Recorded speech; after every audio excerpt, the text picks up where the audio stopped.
Mesdames, Messieurs, bonsoir. Ravi de vous retrouver pour ce nouveau numéro de votre magazine Sport à la Une. C'est parti pour la saison de football avec Bourg-Petite-Côte qui remporte le tournoi de l'Assemblée nationale. C'était face à Génération Foot au tir au but.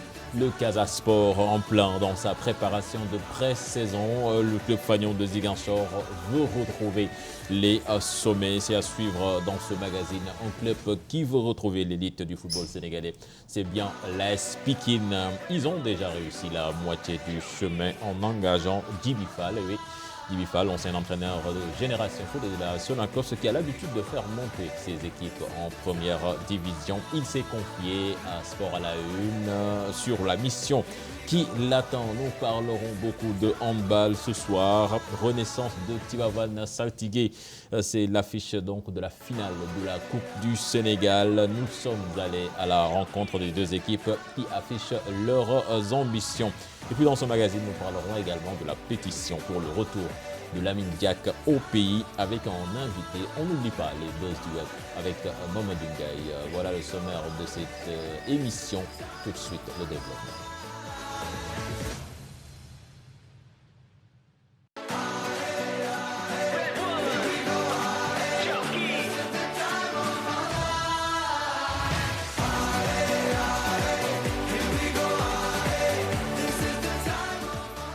Bonsoir à toutes et à tous. Malal Junior Diagne, bonsoir. Bonsoir à Cheikh Tidiane, bonsoir à nos invités. Nos invités ce soir, tout d'abord, honneur aux dames avec Aïcha Sital, secrétaire générale de la Fédération sénégalaise de handball. Madame Tal, bonsoir. Bonsoir, chef. Omar Diarra, journaliste. Omar Diarra, bonsoir. Bonsoir. Et puis Barodienne, le doyen Barodienne, membre du collectif pour la libération de Lamine Diack. Il est également là pour nous parler de cette pétition qui tend à faire revenir l'ancien président du CIO au Sénégal. Monsieur Dienne, bonsoir. Bonsoir. Nous allons donc démarrer avec le handball. Oui.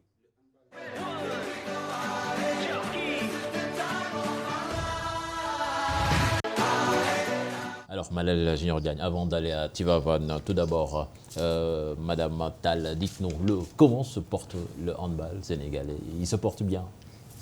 Oui, le handball sénégalais se porte bien, pour moi. Voilà. Toutes les compétitions se jouent normalement, le championnat. Le championnat, non, on a arrêté le championnat parce qu'il y a eu des problèmes au cours de la saison. Vous savez que la CAB a donné à la Fédération sénégalaise de handball l'organisation du Challenge Trophy continental. Et puis nos cadettes ont participé à la Coupe d'Afrique au niveau de la Côte d'Ivoire. Et ces deux événements nous ont poussé à arrêter le championnat pour pouvoir organiser tout cela. Et après concertation avec les présidents de club, bien sûr, on a jugé nécessaire d'arrêter le championnat, là où on s'était arrêté pour organiser.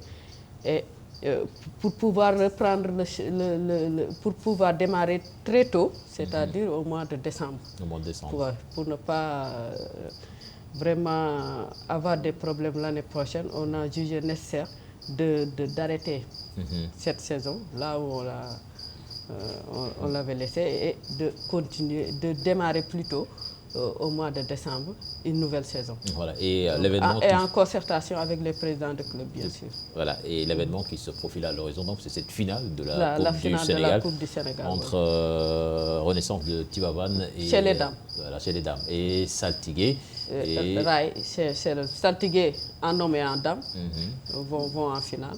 Et donc c'est les équipes de Thiès contre les équipes de Dakar. Et donc vous préparez cet événement, l'organisation, tout se passe bien pour le moment? Oui, ça se passe bien. On a demain d'ailleurs une réunion, de bureau. Et on compte faire une grande fête quand même avec ces équipes. Et ça se prépare très bien. Et Malal Junior Diagne, justement, nous sommes allés à Tivaouane. Oui, là-bas, c'est la grande ferveur dans la préparation de cette finale, malgré les moyens qui ne suivent pas. Les acteurs, les joueurs, mais également les supporters se mobilisent pour venir faire la fête à Dakar, mais également tout mettre en œuvre pour gagner le trophée. Marianne Siva Diop y a fait un tour. Elle était en compagnie de Mbaye Diouf.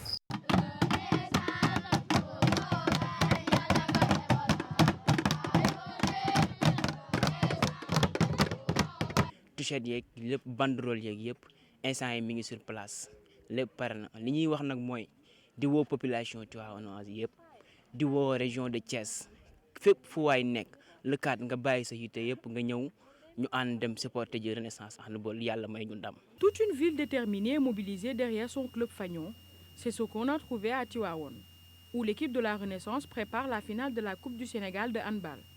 Bon, on est là actuellement, comme vous voyez, l'équipe est en train de bien se préparer pour que le jour de la finale, on n'aura pas de difficultés sur le terrain à travers les aléas de match.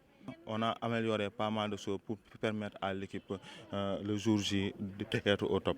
Après un match nul en championnat, les deux équipes se connaissent bien, ce qui fera dire à la capitaine de Renaissance. Le mental est bon.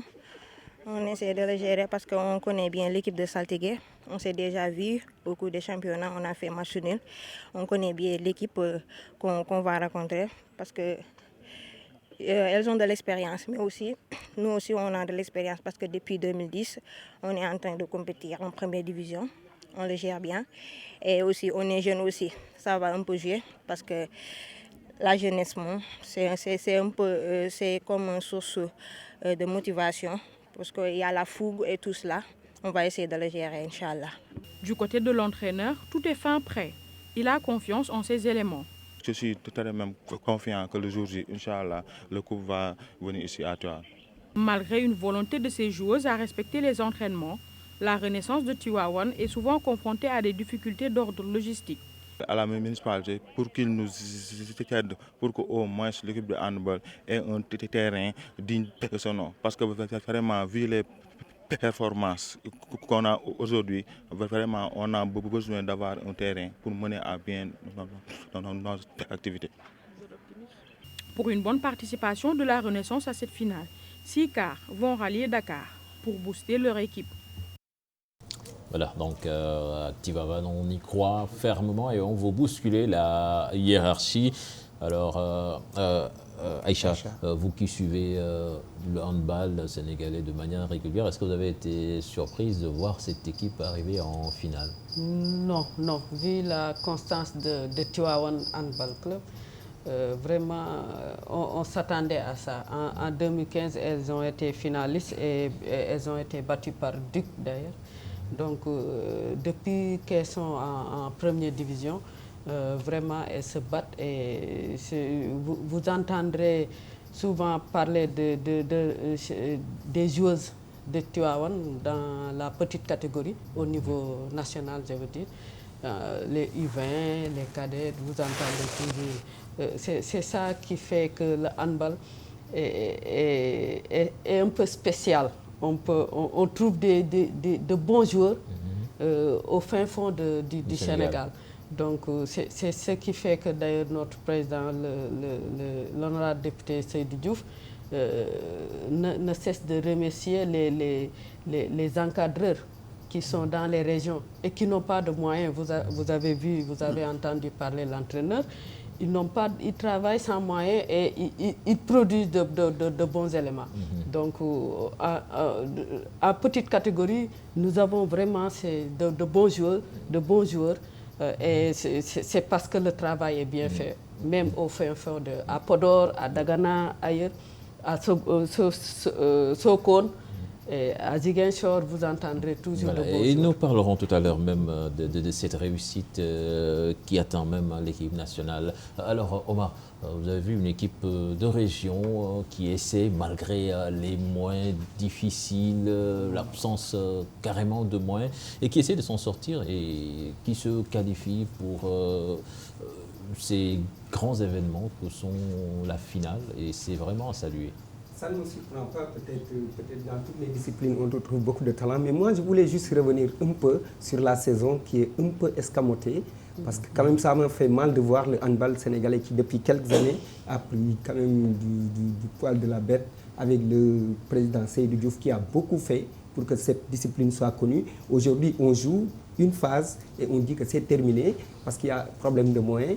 Certes, Aïcha l'a dit, il y a beaucoup de présidents de clubs qui ont compris, mais il y en a d'autres comme par exemple les Ceux du Rail qui disent carrément qu'ils voudraient jouer et qu'aujourd'hui, moi, ma question en tant qu'observateur, journaliste sportif, je me dis, est-ce qu'il est normal qu'on puisse décerner le titre de champion à une des autres équipes compte tenu du fait que il y a qu'une seule phase qui a été jouée et que l'autre est en attente. Même si on reprend, je me dis que est-ce que cette année, ce serait possible de décerner le titre de champion, peut-être Aïcha pour on ne décerne pas de titre de champion, c'est la Coupe du Sénégal. Non, je parle de la saison en tant que telle qui a été arrêtée parce qu'il y a eu des problèmes de moyens. Parce que cette semaine, c'est on le a championnat qui a été arrêté. Oui, c'est ce que je dis. Pas les matchs de la Coupe du Sénégal. Oui, c'est ce que je dis. Je dis que peut-être le championnat a été arrêté. Et qu'est-ce qu'il en est? Peut-être il y a eu des problèmes de moyens, comme vous l'avez dit, et que les présidents de clubs ont compris. Certains ont compris, mais il y en a d'autres aussi en bas qui disent que ça ne les satisfait pas parce que, par exemple, l'équipe du Rail, qui a gagné presque toute la phase aller, si je ne me trompe. Donc, eux te disent carrément qu'ils ne sont pas satisfaits de la situation actuelle. Mais je me dis que c'est inhérent peut-être à toutes les disciplines sportives aujourd'hui au Sénégal. C'est un problème de sponsoring, c'est un problème de financement du sport.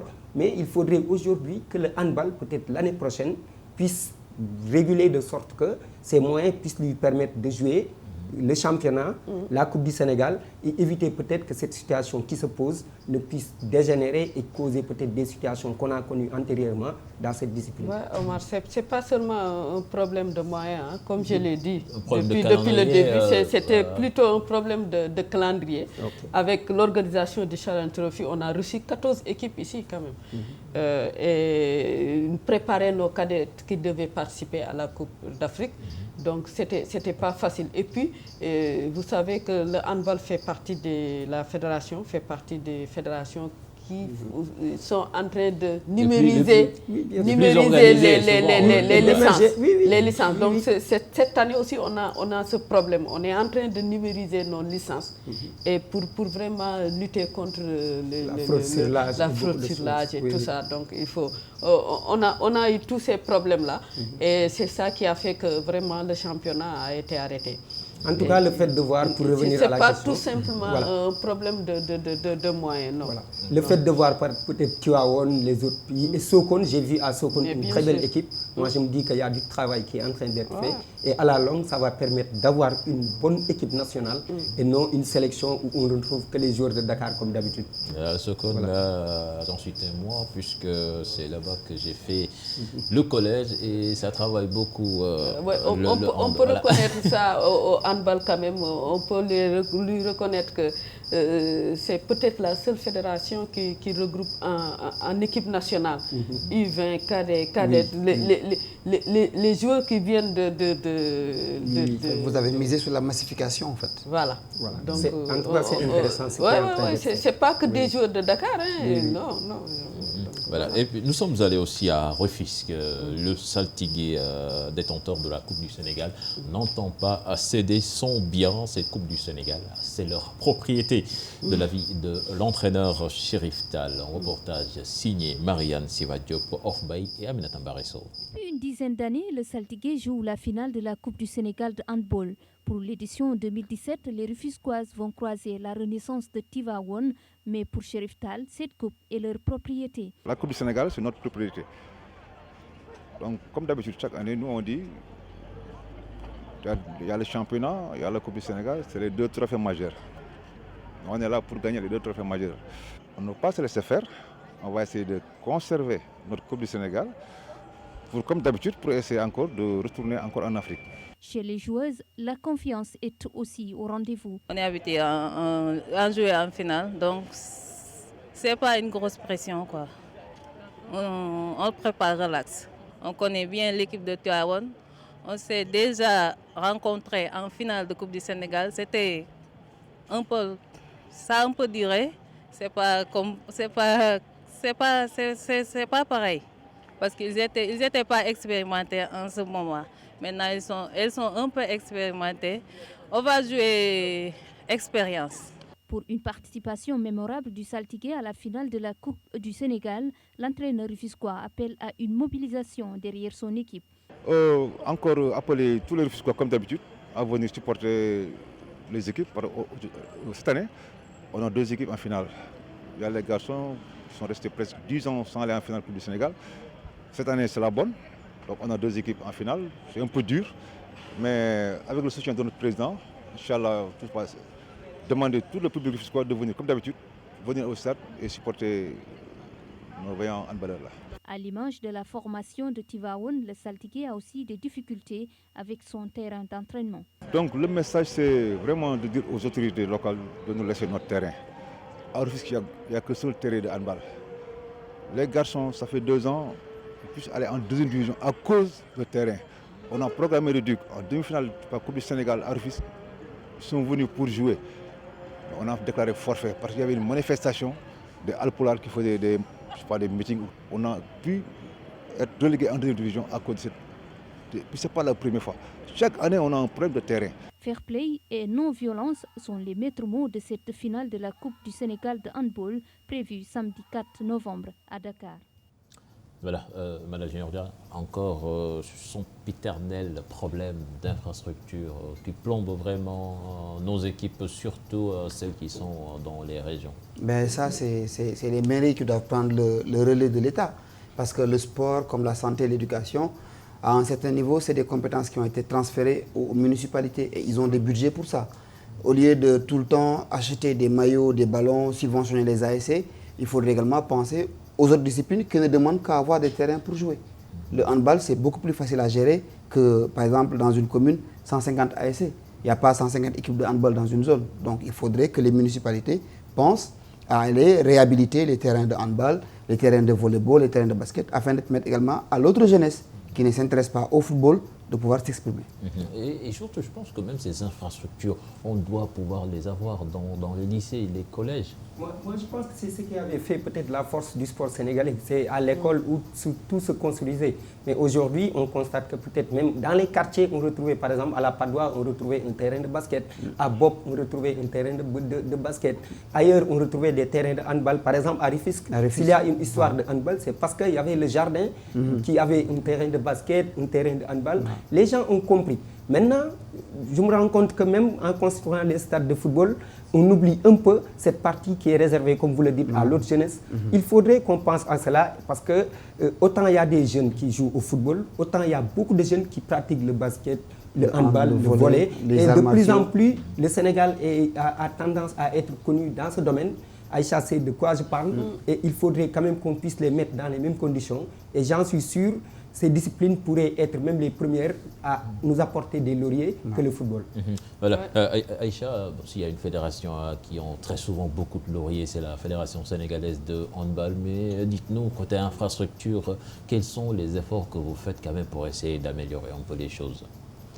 Bon, le président essaie de voir tout ça avec les autorités locales, comme l'a dit Malal. On ne peut pas les sauter pour c'est pas facile d'avoir un terrain. Moi, je crois que l'État devrait plutôt penser à faire des plateaux, un peu partout, un peu partout pour faciliter le jeu aux autres. Donc, et puis, ils ne pensent qu'à faire un terrain pour une discipline. Et souvent, ils oublient le handball parce que le terrain de handball est plus large que les autres disciplines. Le terrain de handball couvre le terrain de basket et de volley. Et souvent, ils travaillent sur le terrain de basket. Ils prennent les bases sur le terrain de basket pour construire un terrain multisport. Ils vont prendre. Ils oublient le hand. Oui, voilà. Ils oublient souvent le hand. C'est ce problème, on l'a actuellement à Saint-Louis, à la Maison de l'Île. C'était un terrain de handball. Et pour refaire le terrain, ils se sont basés sur les calculs de terrain de basket. Et c'est après qu'ils m'appellent pour me demander les mesures du terrain de handball. Donc, je crois qu'ils devraient d'abord penser à ça pour mieux ou bien coupler le football et le basket, puisque ce sont les plus populaires, les plus budgétivores. À chaque fois qu'il y a un terrain de foot, qu'on mette à côté un terrain de basket comme Demba Diop, et les autres disciplines, qu'on les regroupe dans des salles omnisports, et puis qu'on leur donne les moyens d'aller voler de leurs propres ailes. Ouais, parce qu'on parle du Palais des Sports de Diamniadio. J'espère que le hand a été bien pris en compte. En tout cas, le ministre, on en a parlé, on a abordé le sujet, mais il me disait que on est sûr à peu près d'ici 2019 que toutes les disciplines puissent au moins dire nous avons un très bon terrain aux normes qui puisse recevoir l'Afrique et le monde. En tout cas, c'est une promesse et je suis sûr peut-être que de toutes les façons, depuis 2009 ou 2008, quelque chose comme ça, j'essaie de refaire avec mes partenaires, l'association Univers le Sport. Donc on essaie de refaire des terrains. On a refait le terrain du lycée Charles de Gaulle à 2 reprises. Mais c'est un terrain sauvage, tout le monde l'utilise. Donc le terrain de Maison de Lille, on l'a refait avec mes partenaires. Donc on veut bien faire, mais c'est pas facile. Non, comme l'a dit Malal, je pense que c'est aux mairies, aux municipalités de se rabattre et de donner des subventions aussi aux autres disciplines, comme on le fait avec le football, les ASC et les clubs. Il faut que l'État torde la main aux sociétés qui sont là, qu'elles soient nationales ou privées. On leur dit, vous allez mettre votre nom avec une discipline, de gré ou de force. Et on va vous diminuer la TVA ou bien on va mettre tel impôt. Vous allez accompagner une discipline. Comme ça, Dangote va prendre un terrain de handball, Sonatel va prendre un terrain de basket, Tigo va prendre un terrain de football. Et puis, on aura des infrastructures à moindre coût. Ça, c'est clair. Parce qu'ils sont là à engranger des milliards de francs CFA. Et après, la responsabilité sociale d'entreprise, c'est aussi le sport. On a vu en France Vélodrome, comme ça, avec même le terrain de Lille, téléphonie et tout. Donc je pense que ça peut se faire. Voilà, c'est le naming. Je pense que même en NBA, pratiquement tous les terrains de NBA portent le nom des sociétés. Alors, Aïcha, on va quand même parler de nos équipes nationales. On se rappelle quand même cette histoire qui nous a fait mal avec le Sénégal. Et qui continue de faire mal. Justement, on avait entendu après parler de plaintes, que le Sénégal allait faire des réclamations, ces championnats du monde qu'on a ratés par la suite. Comment ça s'est fini cette histoire? C'est pas encore fini. Ah bon? En fait, voilà. Donc, on a reçu la réponse de l'IHF, la Fédération internationale de handball, qui nous demande d'aller voir ça avec la CAB, la Confédération africaine de handball, la Confédération. Donc, ils sont en train ils se renvoient la balle. Ils se renvoient la balle. Et nous, comme c'est un dossier pendant au niveau de la justice, vraiment, on ne peut pas se prononcer là-dessus. Mais la lutte continue. La lutte continue, mais il y a les échéances qui arrivent. Voilà. Et comment est-ce que vous gérez tout cela? Cette équipe nationale qui était en train de nous faire rêver, est-ce qu'elle est toujours maintenue? Vous êtes toujours en contact? Elles vont revenir. Elles vont revenir et en force. Elles vont revenir et en force, les filles, parce que vraiment la force est là. Mentalement, elles sont fortes mentalement et elles reçoivent aussi l'appui du président Seydou Diouf, des membres de la fédération qui les parlent tout le temps, qui discutent avec elles pour ne pas les décourager et tout. Bon, en tout cas, parce qu'elles sont en première division, elles sont bien placées. Au niveau. Et voilà, donc... elles jouent le haut niveau et ça s'est vu sur le terrain, lors du tournoi. Oui, moi je les ai suivis aux Jeux africains, je les ai vus ailleurs, mais je me dis que par exemple c'est le cas d'Ungu, peut-être qui nous avait posé problème. Aujourd'hui, qu'en est-il? Parce que depuis lors aussi, comme l'a dit Cheikh Tidiane, il n'y a pas eu beaucoup d'infos sur ça. C'est un dossier pendant au TAS et tout, mais il faudrait aujourd'hui que les Sénégalais, parce que les Sénégalais avaient pleine confiance en cette équipe.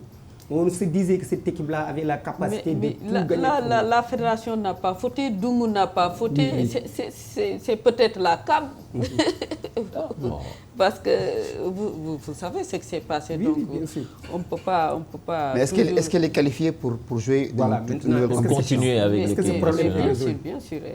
En tout cas, moi, j'ai commencé à faire de la prospection parce que j'ai rencontré une une France franco-sénégalaise. Oui, au Mali. Et elle avait déclaré sa flamme au Sénégal et dit qu'elle est prête à venir. Je vais vous filer son numéro plus tard. D'accord. Elle joue en France, en deuxième division. On a de bonnes joueuses à l'étranger. Hein, elles cartonnent là-bas. Donc, si ce plan-là, on n'a pas de problème. Donc on peut avoir espoir que ce qui est arrivé peut-être à l'équipe nationale de football du Sénégal nous arrive. Qu'on se dise que peut-être le Sénégal va être... qu'on va lui restituer peut-être quelque chose. On l'espère parce que ni la CAB ni l'IHF ne peut prendre le problème sur... La responsabilité de pouvoir éliminer le Sénégal. Ils sont en train de se lancer la balle, donc nous on attend. Nos avocats ont fait ce qu'il fallait faire avec l'appui du ministre des Sports d'ailleurs. Donc voilà, nous on attend. C'est un dossier pendant au niveau de la justice.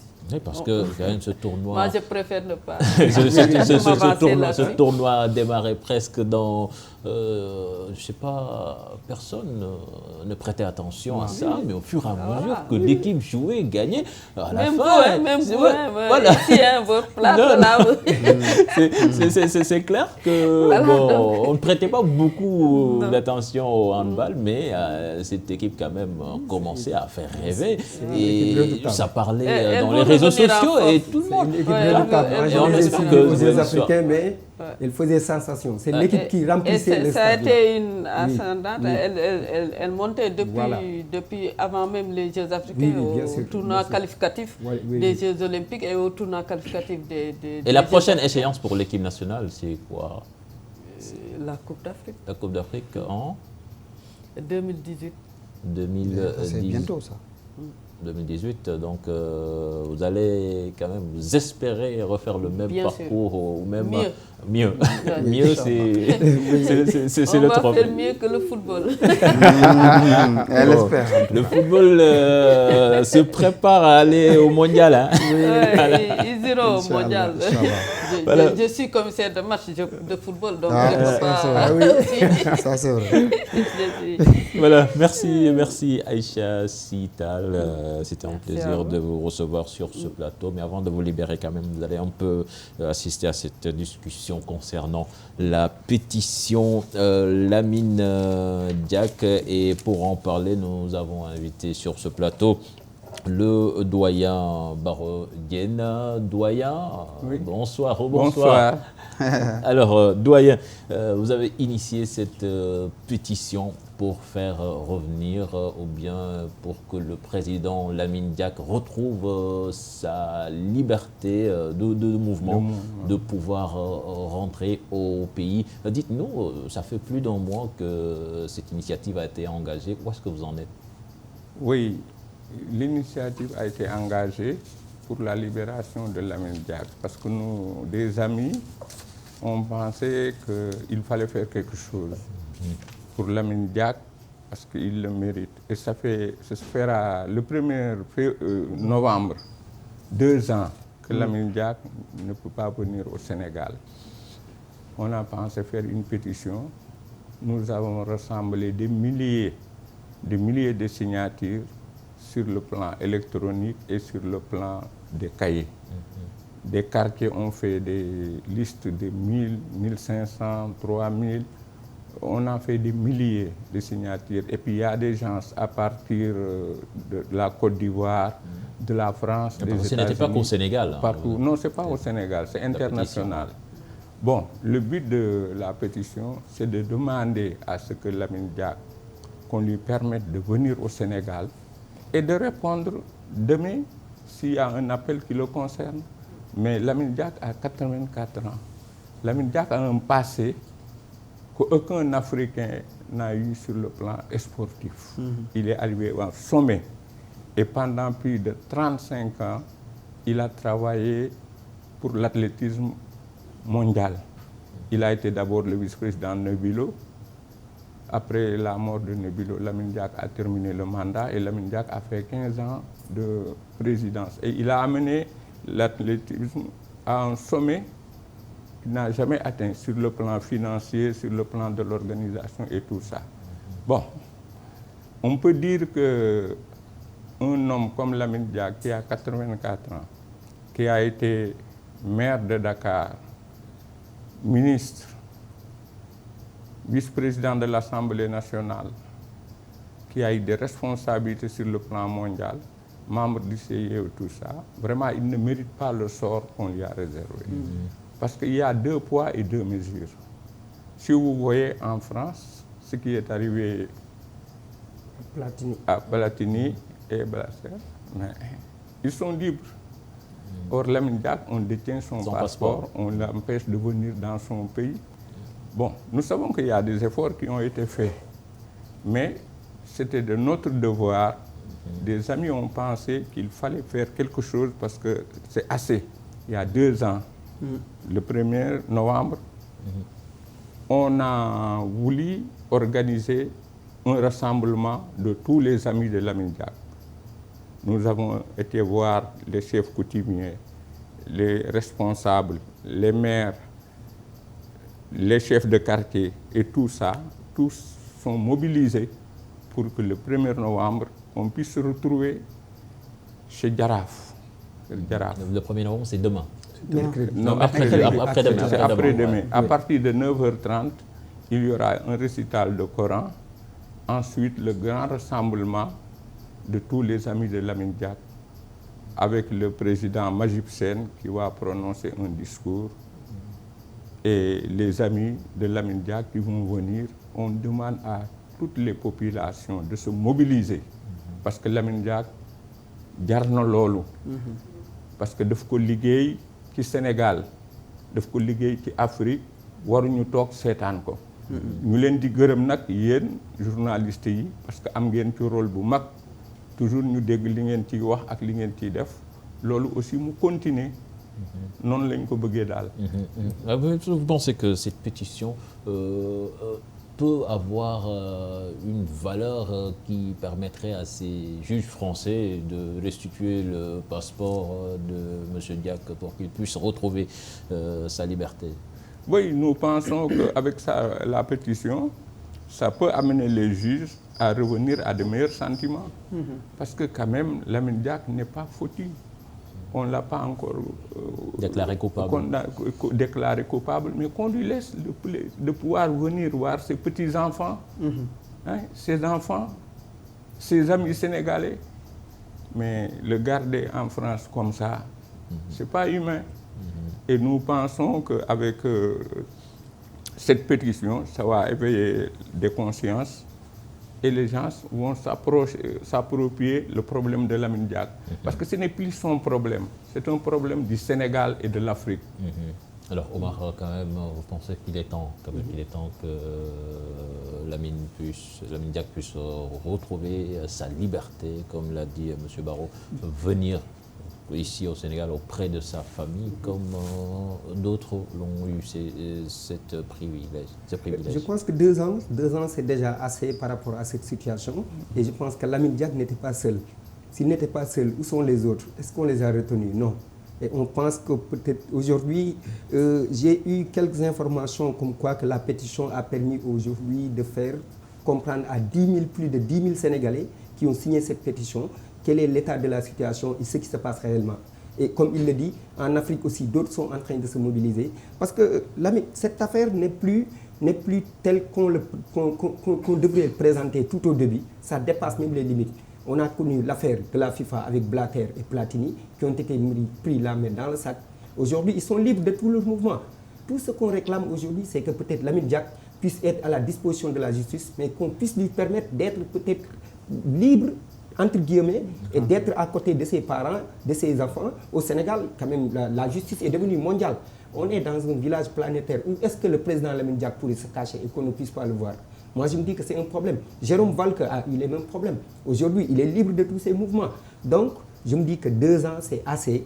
Et il est temps que les gens s'approprient de cette question, qu'on puisse libérer ce vieux, qu'on puisse le laisser rejoindre sa famille, ses parents, et après, si la justice a besoin de lui, qu'on puisse qu'il puisse rendre compte, qu'il puisse aller voir. Mais toute la question, c'est qu'il soit libre de ses mouvements, parce que le retenir en France, franchement, moi je pense qu'aujourd'hui, ça ne fait pas jurisprudence par rapport aux autres cas qu'on a connus et qui dépassent même la limite par rapport à ce qu'on reproche à Lamine Diack. Il ne faut pas qu'il y ait de deux poids, deux mesures. Alors, M. Diène, est-ce que dans cette initiative, vous avez eu le soutien de nos autorités, de l'État du Sénégal? Oui, vous savez, on n'a pas voulu directement mêler l'État du Sénégal à ce problème. Parce que l'État, quand même, il y a les relations entre États. Mais l'État n'est pas insensible au problème de Lamine Diack. Mais il y a une délicatesse qui font que peut-être que les gens ne peuvent pas s'afficher. Mais il y a des initiatives et il y a des actions qui sont effectuées au niveau de l'État pour le soutenir. Bon, maintenant, nous, on avait dit on allait déposer une pétition au ministère des Sports. Mais finalement, jusqu'à aujourd'hui, on n'a pas encore l'autorisation de ce qu'on voulait faire la marche. C'est pourquoi on a dit, maintenant, à partir de maintenant, on va se regrouper chez Jaraaf. Et à partir de là-bas, on va faire des pétitions et on les donnera à qui de droit. La marche a été interdite? Non, elle n'est pas interdite, elle n'est pas encore autorisée. Okay. C'est demain qu'on saura. C'est demain qu'on saura si la marche. Mais nous... Ce sera une marche pacifique? Pacifique. Finalement, on a dit, au lieu même de nous retrouver à la place de la nation, on a qu'à tous nous rendre chez Jaraaf. Il a été président. Oui, il a été prévu. Il y a des tentes, il y aura des chaises, il y aura de tout le monde. On va faire un récital de Coran à partir de 9h du matin. Et on peut même passer la journée chez Jaraaf parce que ce sont des familles qui se retrouvent. Lamine Diack a affaire avec tous les marabouts du Sénégal, de toutes les sectes. Lamine Diack a des relations avec le clergé, il en a avec tout le monde. On fait appel à tout le monde. Et surtout, le 1er novembre, c'est la journée des morts pour nos amis chrétiens. Nous sommes tous de tout cœur avec eux sur ça. Et nous pensons que tous vont venir au rassemblement pour ce qui les lie avec Lamine Diack. Parce que Lamine Diack est lié avec toutes les familles sénégalaises. Il est d'une générosité rare. Il est d'un humanisme démocrate. Lamine Diack, il accepte que tu sois contre lui. Moi, il m'est arrivé une fois, j'étais responsable des jeunes du parti, Lamine Diack était responsable de la coordination. On a eu une discussion, on n'était pas d'accord sur le même truc. Même ma sœur Adji Aram Diène, pendant 2 mois, elle ne me saluait plus parce que le mot que j'avais prononcé devant Lamine Diack. Mais 1 mois après, Lamine Diack m'a trouvé à la mairie. Il m'a dit, Baro, où est ta voiture? J'ai dit, elle est là. On va faire un tour pour voir l'arrivée du président. Mais tout le monde était ébahi. Quand les gens nous ont vus ensemble, ils me disaient, mais Lamine Diack, je suis un démocrate qui avait une position, qu'il a déclarée et c'est fini. Alors c'est pour vous dire, il est d'un humanisme. Un jour, j'étais dans la mairie, quelqu'un est venu de France et il a dit, je viens pour rencontrer le maire de Dakar. Je dis, est-ce que tu avais rendez-vous avec lui? Il me dit, non, non. Mais moi, j'étais venu en vacances, ma mère était malade, j'avais un billet, j'étais obligé de négocier mon billet pour soigner ma mère. Je dis, ah, viens, on va aller. On est arrivé au secrétariat de Lamine, je dis à la secrétaire, je voudrais voir Lamine Diack. Alors il lui dit, il y a Barodje, il me dit, arrive. Je dis, Lamine, il y a un cas. Le monsieur là qui est avec moi, il devait rentrer en France parce que sa mère était malade, il avait négocié son billet. Il lui dit, il fait son chèque, il écrit un chèque de 500 000 francs. Il ne connaissait pas le gars. Il lui a donné de sa propre poche 500 000 francs. Après, il appelle le chef du protocole, il dit, va à Air France et lui délivrer un billet. Le gars, il a failli tomber malade parce qu'il a été surpris de l'action de Lamine Diack. Lamine, c'est un homme comme ça, spontané. C'est un faiseur de bien. Donc, vraiment, il est temps qu'on lui permette d'être avec ses petits-enfants. Surtout qu'il aimait accompagner ses petits-enfants, être avec sa famille et ses anciens amis. Lamine a des amis de 70 ans. El Hadj Ousmane Sène Blé de Rufisque. Il était malade, il a été en France. Mais Lamine Diack est venu passer la journée avec lui à l'hôpital. Voilà, c'est quelqu'un comme ça. On vous demande de vraiment réagir. Vous l'avez honoré ici. Vous l'avez honoré parce que Lamine, il méritait d'être ici le conseiller de tous les chefs d'État, le conseiller des responsables. Parce que kenn feesul bëtu Lamine Diack lu mu bëgg wax nit dana ko wax ci dëgg nitu dëgg la kon nag nañ ko dimbali nañ ko jàppale ba àddina bi yëpp xam ne ci li mu nekk du yoon nañ ko bàyyi mu ñibbisi. Voilà, merci monsieur Baro Diène dégg nañ la, j'espère que sénégalais ñoom ñëpp tamit dégg nañ la que initiative bi dina jàll parce que quand même li mu wax aussi c'est ça. Je pense que ce monsieur-là il a tout donné à son pays. Mais kenn jaaw xam nga kenn du nangu ñu jàpp sa waajur bu am 84 ans tëj ko ca Monaco nangu passeport mënul dem mënul dikk. te waxoon ndax il est coupable. même bu fekkoon sax moo def. mag moom 84 ans dañ koy am lu mu koy ruuse même bu fekkoon moo def laa wax. d'autant plus que amul dara luy firndeel ni moo def. donc je pense que ça doit pas être le combat. waaw warut nekk combat les amis de Lamine Diack sa famille wala le mouvement sportif. ça doit être le combat de tous les Sénégalais de tout le continent. qu'on se lève pour mettre fin à cette colonisation qui ne dit pas son nom. C'est ça. Si c'était un vieux blanc qui l'aurait fait, on en aurait parlé comme ça, mais il serait libre d'aller où il veut. Parce qu'il y en a qui ont fait des bourdes, vues, connues de tous, et ils sont libres d'aller et de venir comme bon leur semble. Donc c'est à nous autres Africains, et en tête les chefs d'État, et en première position, celui qui est au palais, Macky Sall, de se lever pour aller parler à Macron, pour qu'on laisse Lamine Diack qui rentre au Sénégal. Si la justice a besoin de lui, on le met dans un jet privé, il va répondre, il revient. Parce qu'à 84 ans, il doit penser à autre chose, sinon que d'être surveillé entre quatre murs. Ce n'est pas joli, rafetul djekul djadou. En tout cas, ce que je retiens de lui, avec Lamine Diack, l'athlétisme africain a connu beaucoup de progrès. L'athlétisme sénégalais a connu beaucoup de progrès. Avec les centres de régionaux qu'on a eu ici, moi je pense qu'aujourd'hui, tout un Sénégalais devrait s'y mettre pour que ce vieux-là revienne. Voilà. Parce que c'est ici sa place. Et la justice est devenue internationale. Si on a besoin de lui, on peut le faire ici. Il n'y a plus besoin que ce vieux de 84 ans soit retenu. Il est en otage. Moi, je le pense. Voilà, un mot de la part des acteurs sportifs de ce pays. Moi, je crois que c'est le monde sportif d'ailleurs qui devrait être debout pour lutter contre ça. Parce que le président Diack ne mérite pas ça. Pour tout ce qu'il a fait pour le sport, moi je ne dis pas pour l'athlétisme seulement, il le fait pour le sport. Je l'ai vu faire quelque chose pour le judo, pour le handball, pour les autres disciplines. Donc il l'a fait pour les autres sports. Donc c'est pas qu'au Sénégal. Hein. Donc l'Afrique, c'est l'Afrique qui doit être debout et se battre pour sa libération. Voilà, c'est l'Afrique qui doit être debout et se battre pour la libération, le retour de Lamine Diack. Merci doyen. Ñi ngi lay jaajëfal bu baax. Merci à Aïcha également. Et je peux faire un appel pour la finale. Voilà, on vous le permet. Voilà.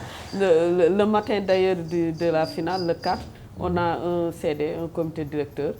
Donc les présidents de ligue des régions vont venir à Dakar pour une réunion en comité directeur et l'après-midi à partir de 16h c'est la finale. Les dames vont commencer avec Tivaouane contre Saltigué, les Saltigués et en deuxième heure nous aurons Saltigué toujours contre Rail de Thiès. Donc qui va défendre son titre aussi. On espère tout cela dans la sportivité. Bien sûr, voilà. Bien sûr. C'est esprit de fair play. Voilà. C'est une fête. Donc une fête, il n'y a que du bonheur. pas de violence. Voilà. Non violence. Non violence. On remercie le président Seydou Diouf qui a beaucoup apporté au handball sénégalais. Ah oui. Voilà, on le félicite au passage, franchement. Et au sport. Donc on remercie, on félicite le président et tous les membres du bureau. Voilà, Parce que lui, il aime toujours le dire. Lui, il est devant, comme il le dit tout le temps, il est devant, mais c'est parce qu'il a une équipe derrière lui que tout marche. On vous félicite parce que Seydou, c'est un neveu. Ouais. Il a été élevé par notre grand Mbaye Jacques Diop, qui est presque son père. Et il a suivi ses pas. Et il est devenu un homme indispensable à Rufisque. Ouais.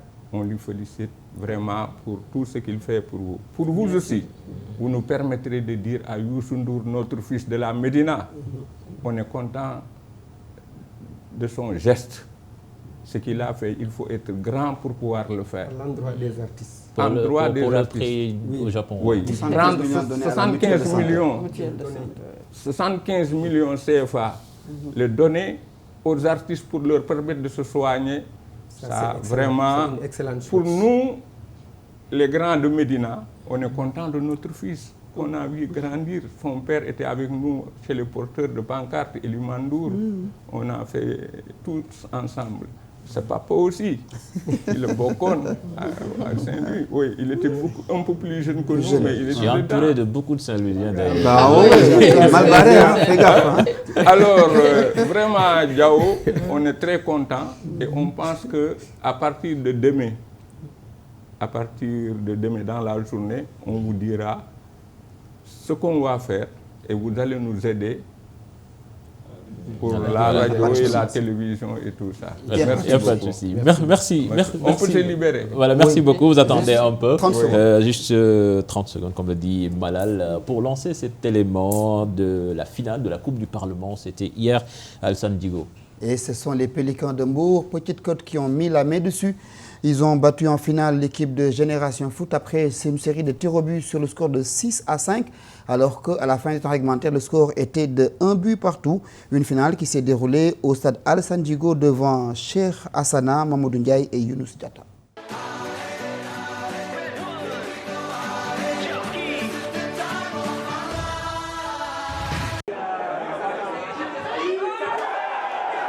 C'est le tir au but qui sépare les deux futurs représentants du Sénégal en compétition africaine. Mbour Petite Côte est désormais entré dans le palmarès du tournoi de l'Assemblée nationale. Une première pour les Pélicans qui avaient pourtant perdu une première finale en 2011.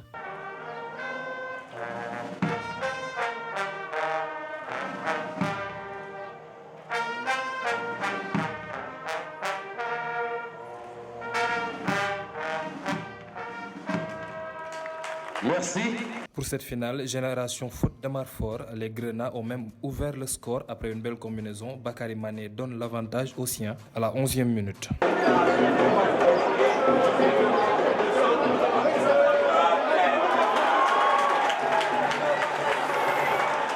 En seconde période, les Mbourois changent de visage et multiplient les occasions.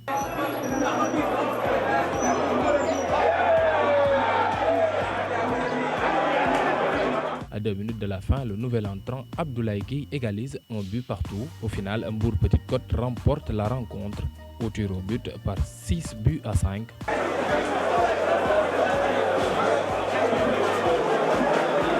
Une victoire importante pour les Mbourois pour bien démarrer la saison. Nous sommes préparés pour entamer le championnat pour assurer le maintien.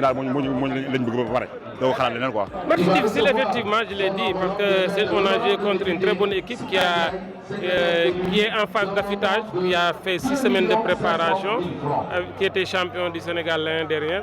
Donc si on termine, parce que là, si on voit bien le match en deuxième période, on a vraiment terminé en trompe ce match-là. Ça veut dire que sur le plan physique, sur le plan de la préparation, on est sur la bonne voie. Parce qu'il fallait s'attendre à un match assez difficile.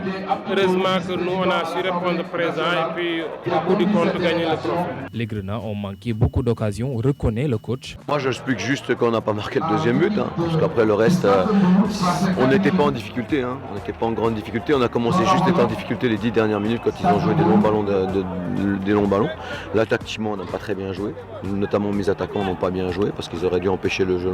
On a lâché le 1 partout, alors que voilà, je pense que le match aurait dû être plié avant. Mbour Petite Côte qui démarre déjà la saison avec un trophée en poche en attendant la Super Coupe prévue le samedi 4 novembre qui l'opposera aux mêmes Génération Foot.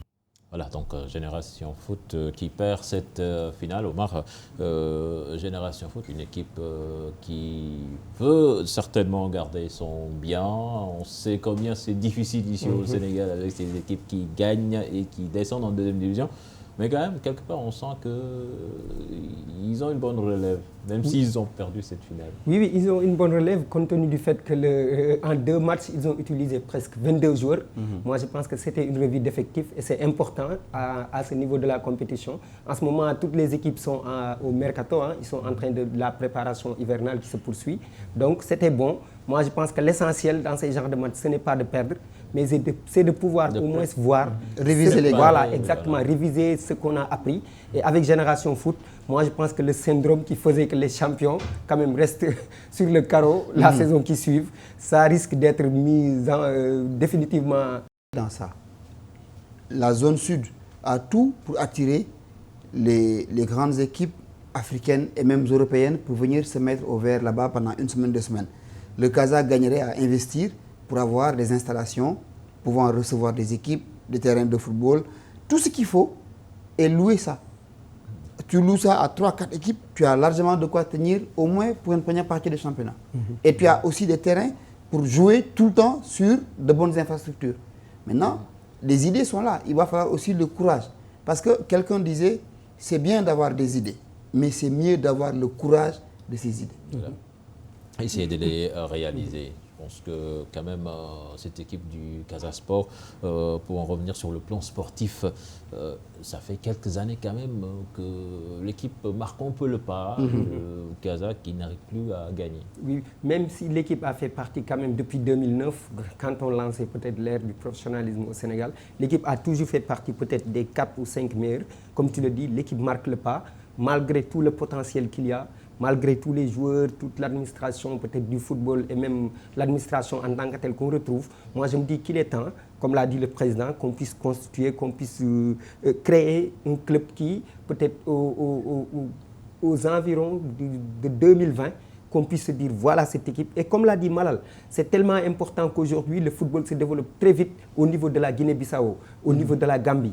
C'est des pays qui, au lieu de s'éloigner et d'aller peut-être venir jusqu'à Dakar ou même ailleurs, peuvent se dire attention, on peut rester à Ziguinchor, on peut rester au Cap Skirring, comme le fait Djambar avec peut-être le Congo qui vient s'y préparer, le Cap-Vert. C'est des rentes, c'est des moyens qui entrent pour le club et qui puissent lui permettre au moins d'avoir quelque chose. Il est temps que nos clubs réfléchissent comme cela, mais surtout les clubs traditionnels, parce que les centres de formation sont déjà très loin à ce niveau. Et si on ne s'y prête pas, le financement du sport peut-être et les moyens qui puissent permettre de jouer au football dans les compétitions telles qu'on le veut, on n'y arrivera jamais parce que ce sera très difficile.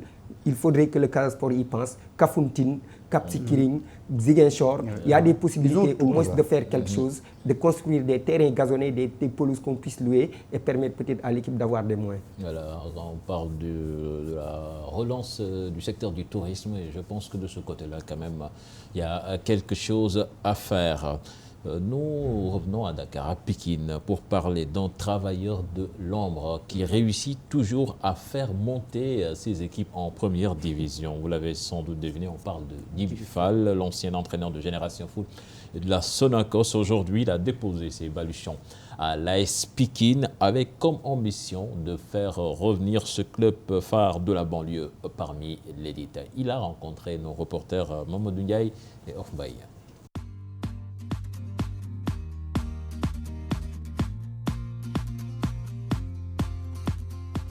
C'est Djiby Fall, titulaire du 2e degré, licence BCAF. Discret, de nature calme, Djiby Fall est doté d'une ambition et d'une motivation à toute épreuve.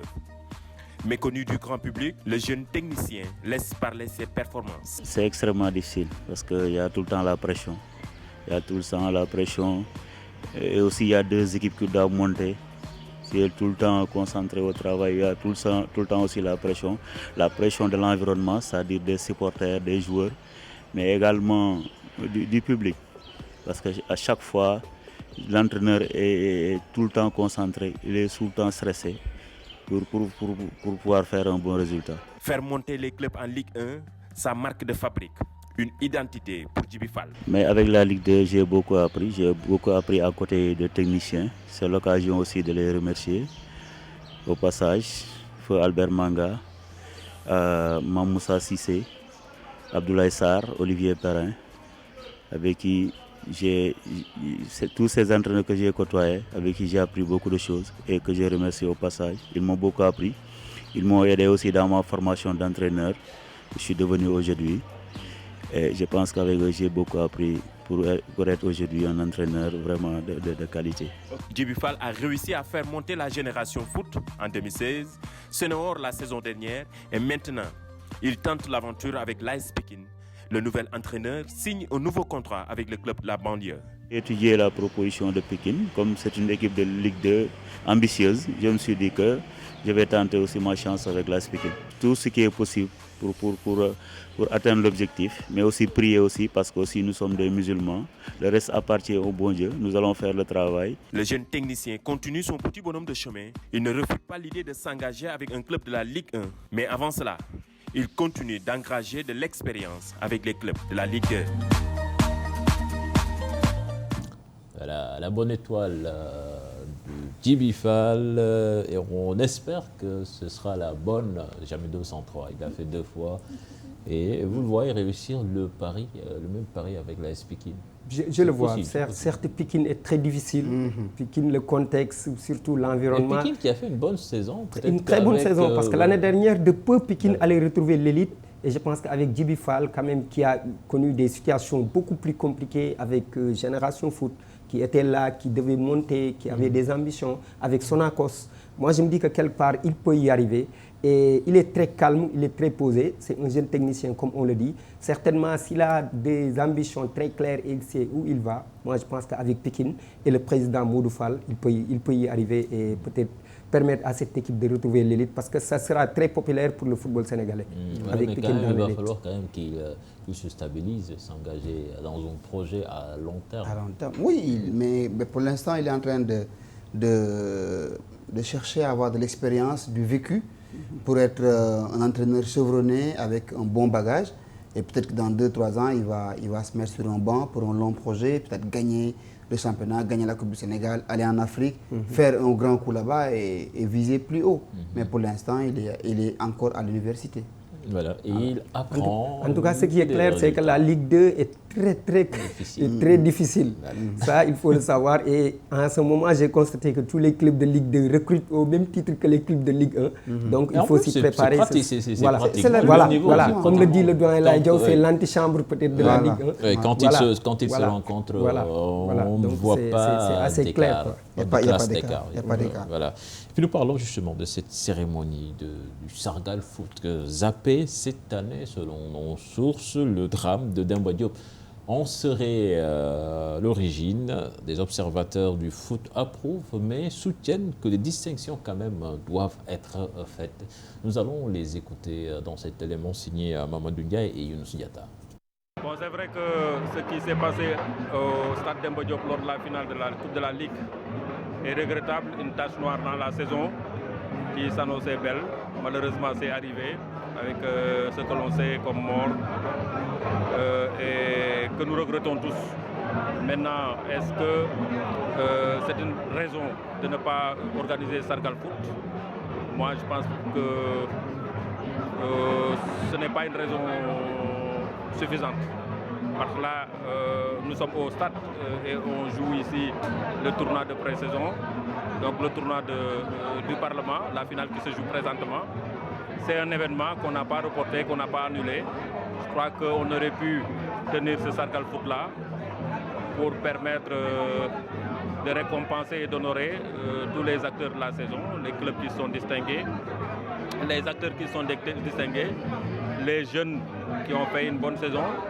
On a parlé tout à l'heure d'Ibrahima Niane, par exemple, qui a été meilleur buteur en marquant 18 buts en 17 matchs. Je pense qu'il aurait mérité d'être distingué cette saison-ci, tout comme son équipe qui a dominé la saison.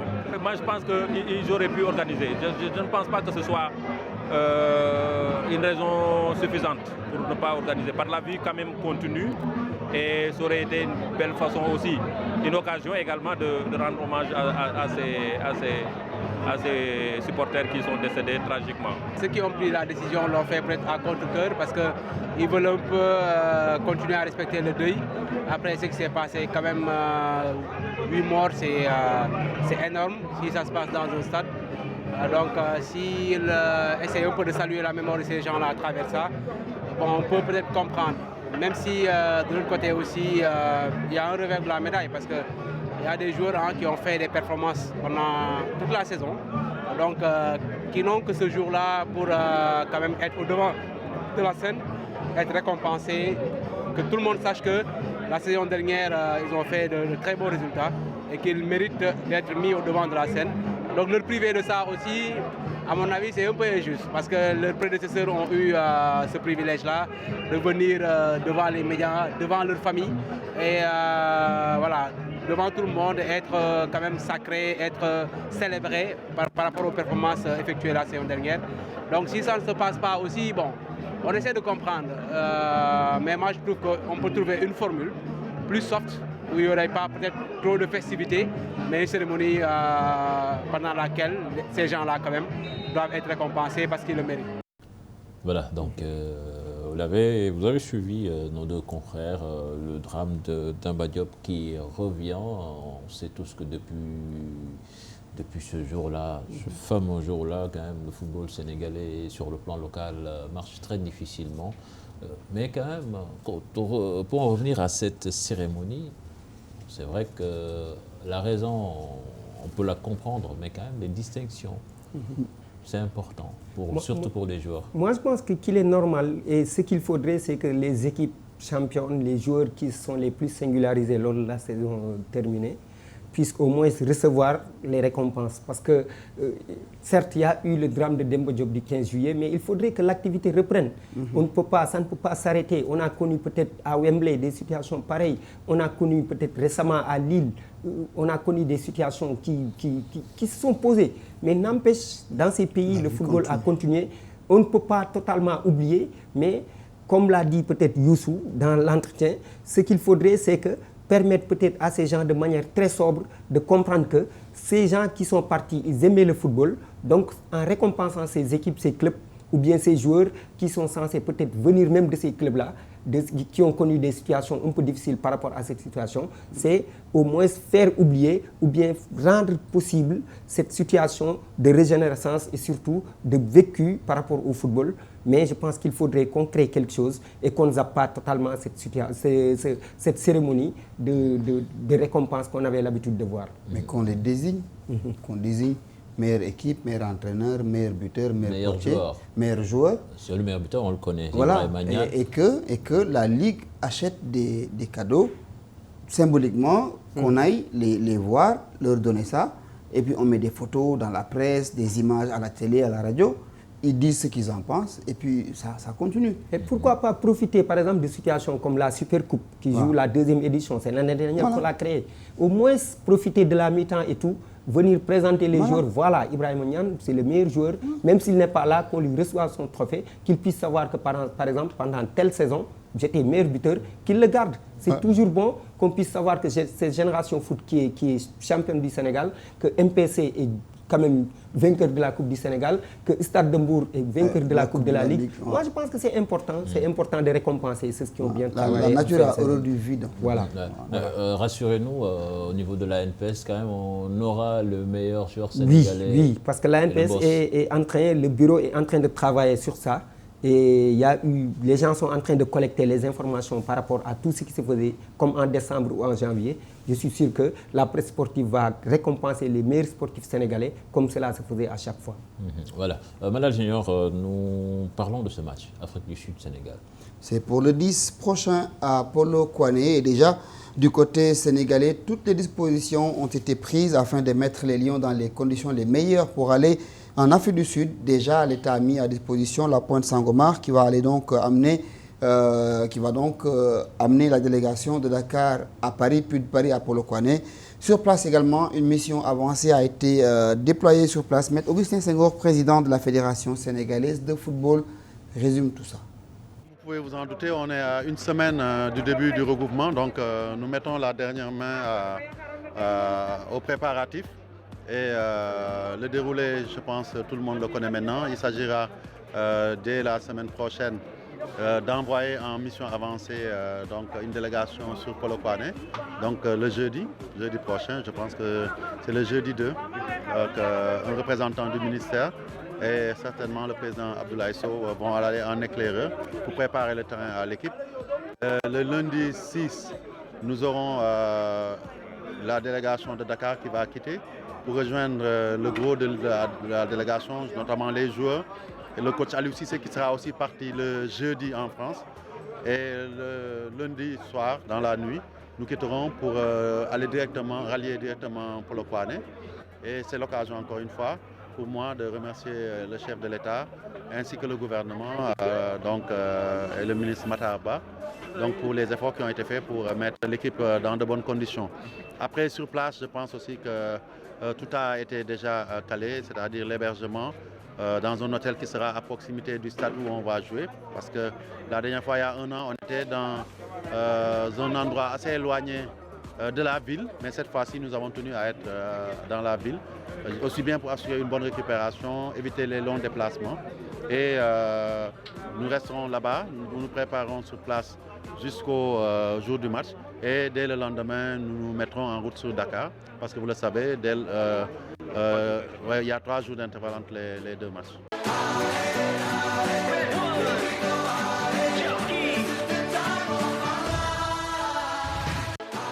Nous parlons à présent de la finale du tournoi de pré-saison au beach soccer remporté par l'équipe de BFA. 6-5 devant les HLM. La présence des internationaux a fait la différence. Nous allons donc écouter les réactions des entraîneurs, mais également de l'initiateur de ce tournoi avec Mardien et Pape Faragning.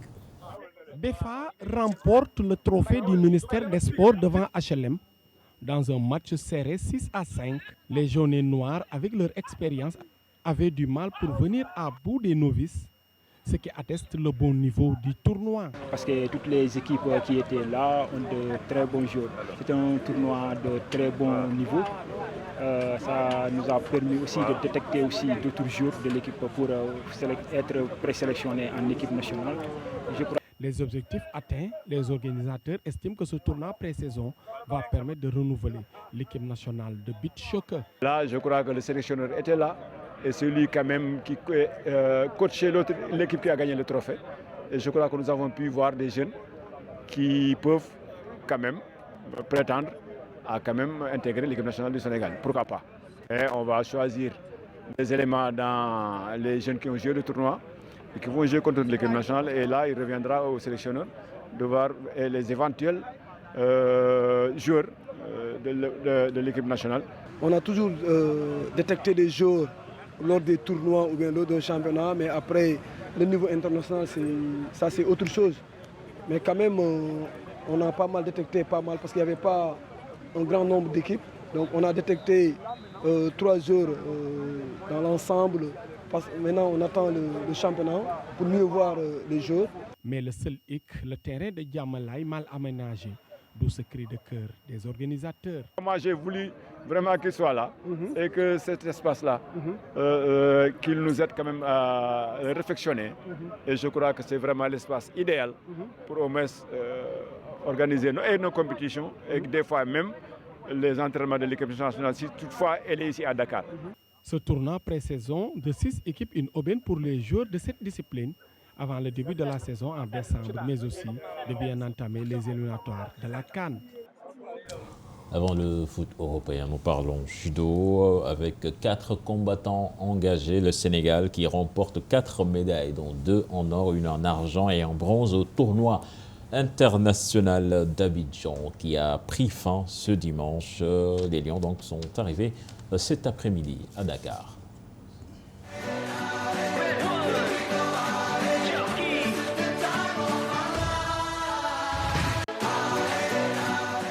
Le football européen à présent marqué entre autres par la défaite du Real Madrid en championnat face à la Girona. En Angleterre, Manchester City continue d'impressionner. En France, le Paris Saint-Germain qui reprend sa marche en avant après son nul lors du Classico français. On fait le point avec Chersadi Boudiara et Adi Atala. C'est le coup d'éclat du week-end. Gérone, club catalan promis en Liga cette saison, a dominé le Real Madrid 2-1 lors de la 10e journée. Les Madrilènes avaient ouvert le score avant d'être renversés en 5 minutes en seconde période. Troisième du classement, le Real pointe désormais à 8 points du leader. Le FC Barcelone qui est allé battre Atlético Bilbao 2-0 sur des réalisations de Messi et de Paulino. Son dauphin FC Valence est aussi revenu de son déplacement à Alavés avec une victoire de 2-1, tandis qu'Atlético Madrid au pied du podium s'est contenté d'un nul, 1 but partout face à Villarreal. En Italie, la Juventus a montré au Milan AC qu'il y a des classes d'écart entre eux dans le choc de la 10e journée de la Serie A. La vieille dame s'est imposée à San Siro 2-0. Deux belles frappes de Gonzalo Higuaín, une chaque mi-temps.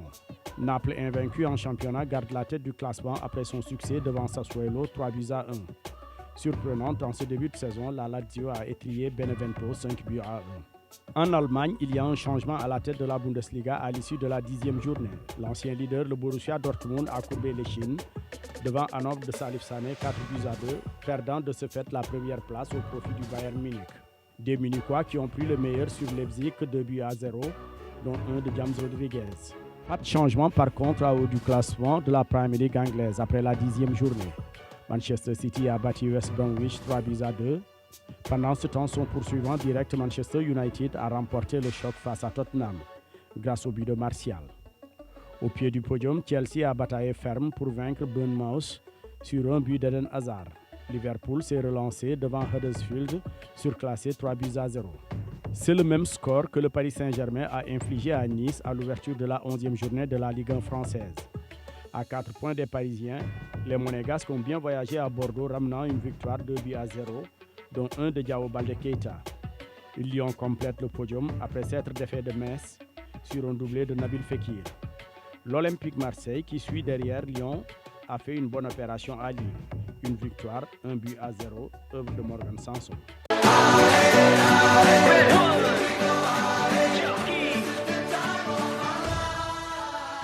Les buzz du web à présent avec Mamadou Ndiaye qui nous a rejoint sur ce plateau. Mamadou, bonsoir. Bonsoir Chatigan, bonsoir Malal, bonsoir Omar.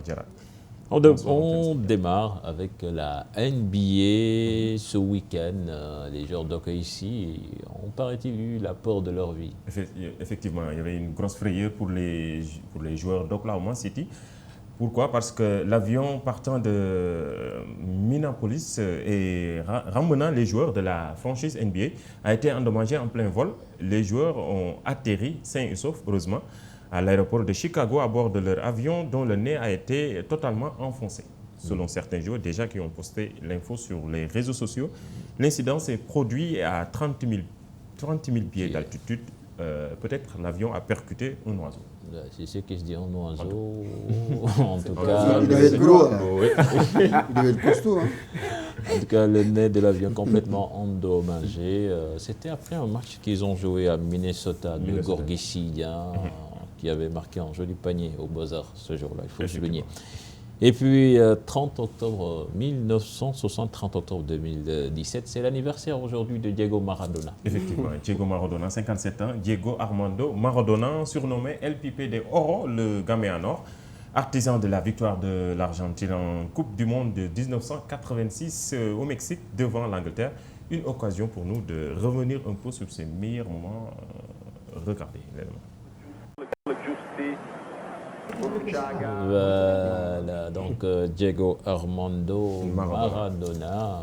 Voilà, donc il était à Wembley la semaine dernière. L'Argentine, les slaloms, ça connaît. Hein. Ah oui. Ça nous rappelle un autre joueur argentin. Non, pas de commentaire. On passe à la suite. Le meilleur. tout cas, il y a Maradona qui... Non, les comparaisons, là, ça ne s'arrêtera jamais. Et puis, Halloween, fêté avant l'heure dans certains clubs. Effectivement, Halloween, une fête folklorique traditionnelle célébrée dans la soirée du 31 octobre, la veille de la Toussaint, ce week-end, avant le choc de la 11e journée de la Serie A. Face à la Juventus, les supporters de l'AS Milan ont dévoilé un tifo effrayant. C'est juste pour taquiner les Turins. Regardez.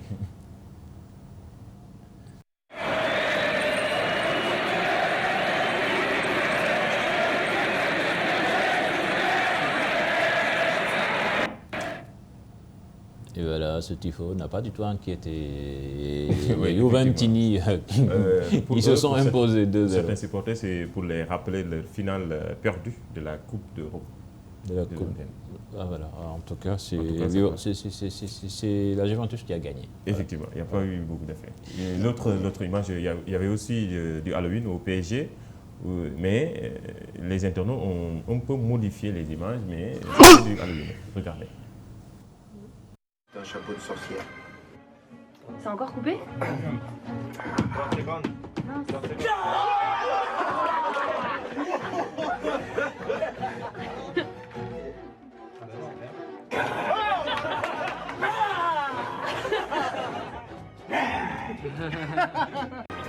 Juste un chapeau de sorcière.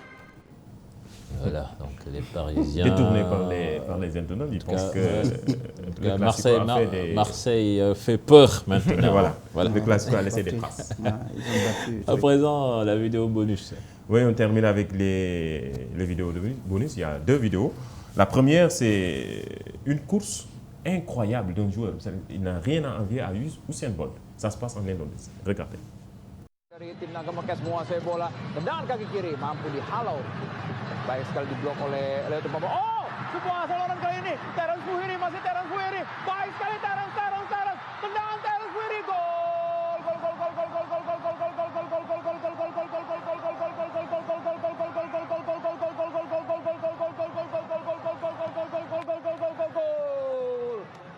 Para pemain dari tim Naga Mekes menguasai bola, tendangan kaki kiri mampu dihalau.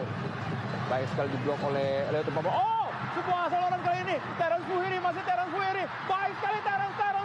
Tendangan Terence Fuhiri di open. Iya, Terence Fuhiri pergerakannya, kecepatannya.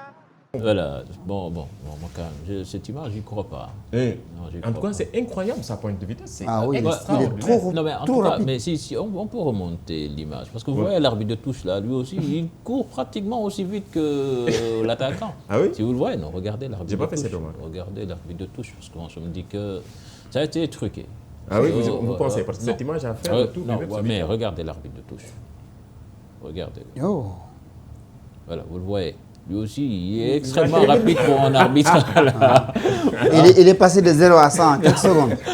J'ai l'impression que cette image a été truquée. S'il est aussi rapide que ça, il va signer au Real Madrid. Bon, on termine avec cette vidéo. Pas de commentaire, c'est juste, on peut dire, du respect. Regardez.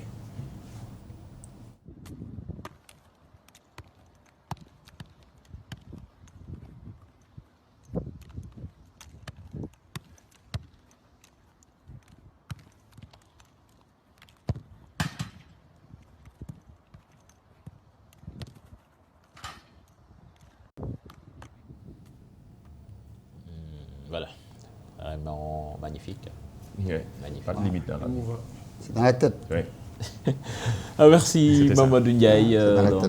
C'était tout pour les buzz du web pour ce soir. Merci Omar Diarra qui nous a accompagnés dans cette émission. Merci Malal Junior Diagne. On se donne rendez-vous la semaine prochaine. Non, la semaine prochaine c'est Maga. Je pense peut-être dans 15 jours. Dans 15 jours. Avec un grand retour à prévoir dans ce magazine. Un grand retour, je ne vous en dirai pas plus. Merci tout le monde, merci l'équipe technique qui a assuré la réalisation de ce magazine. Excellente suite de programme en compagnie de la Télé Futur Média. Au revoir.